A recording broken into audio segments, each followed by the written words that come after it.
Good afternoon, everybody. Uneducated Economist here. So, a lot of people have sent me emails and texted me and said, holy moly, did you see the lumber future prices? The price has dropped dramatically. It was at 800 and something per thousand yesterday, and now it's at 600 per thousand. The January contract closed on the 15th. The one price that you're looking at now, the 668 or whatever it was per thousand, that is the March contract.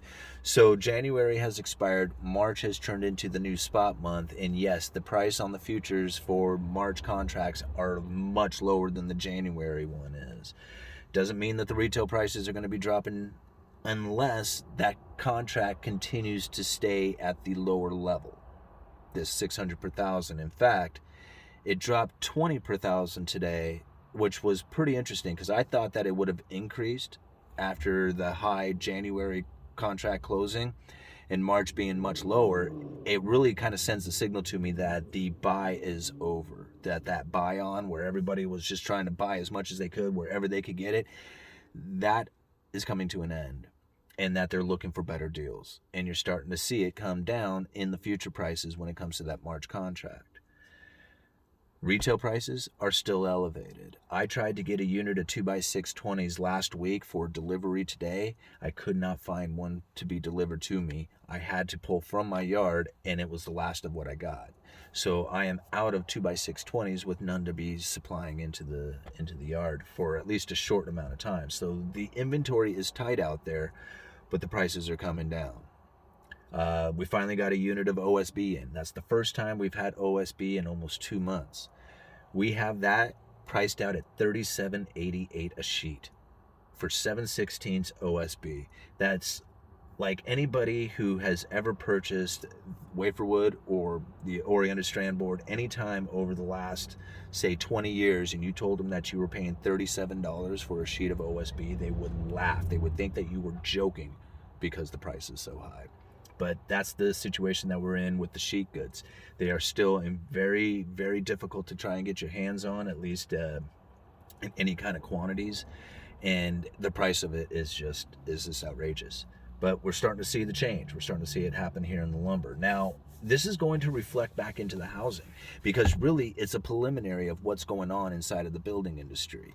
If you see lumber prices starting to drop at the dramatic pace that they are, it really sends me a signal, or telling me a signal, that the slowdown in construction is starting to take place. Now, we hadn't seen it all winter. We were wondering, where is the slowdown? Typically during the wintertime you would see a slowdown in lumber sales.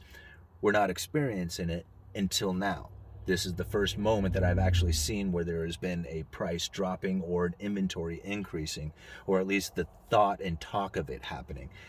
I haven't actually seen that take place yet, but it seems to be that it's on its way as far as the inventory buildup and the prices dropping. Now, somebody asked me today, it was just like, man, what's going on? How come houses are so expensive? And I said, it's simple. There's no inventory. Incredibly low inventory out there of houses causes the prices to be up. And he says, should I sell now? And I'm like, hey, I'm not one to tell you what to do, but with the prices of houses that they are, and with the inventory as low as it is, I would say that now would be a good time to sell a home, I would think. Now, it's already talk coming out of the Federal Reserve about interest rates increasing sometime in 2022 or 2023 or whatever it is. But the talk is increasing, not decreasing. Okay, so think about that for just a second. The interest rates are not going to be dropping any further. This is it. This is as low as they get. The only thing that would cause the interest rates to drop further as far as homes go and mortgages is if there was a big buy-in to the mortgage-backed securities. If all of a sudden investors really had a big demand for these mortgage-backed securities, or if the central bank just went in and started buying a lot of these mortgage-backed securities, then yes, you would see the mortgage rates continue to go down. I don't see that happening.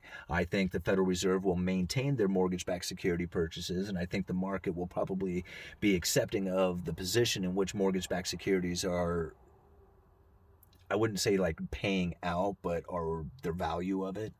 I think the investors are probably going to be pretty confident that the Federal Reserve is going to maintain that sort of level.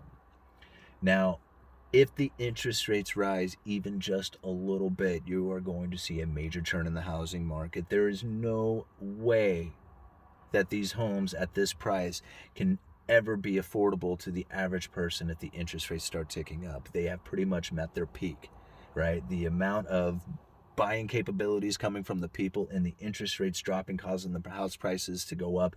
This is it. I mean, anything that's beyond this is completely bubble territory.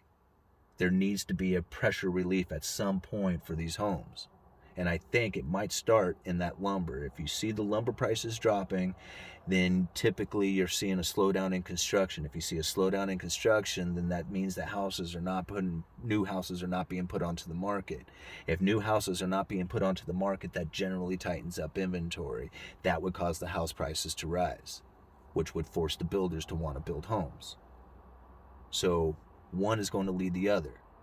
Okay, either house prices are going to come down, builders are going to get nervous about the prices of lumber, not wanting to build homes right here at this kind of level, and want to hold back and wait for the prices to come down on the lumber so they don't get stuck on an expensive home. I mean, these are the situations that we're coming into. I mean, it can go either way. Home prices could stay elevated. The Federal Reserve could figure out a way to keep the interest rates low and then able to keep the inventory levels low while giving out loans to just the most creditworthy people. I think that is their plan. Whether they're successful at that, I don't know. But I think that's the idea behind it, because they need to maintain the home prices. They need to maintain a functional mortgage market. They said it's for monetary policy purposes. A functioning mortgage market is a necessity, so they have to focus in on it. They have no other choice.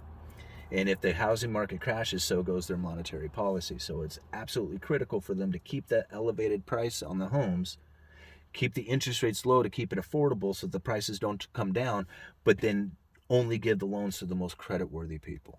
I think that is ultimately what I see coming from the Federal Reserve in their attempts in the housing market.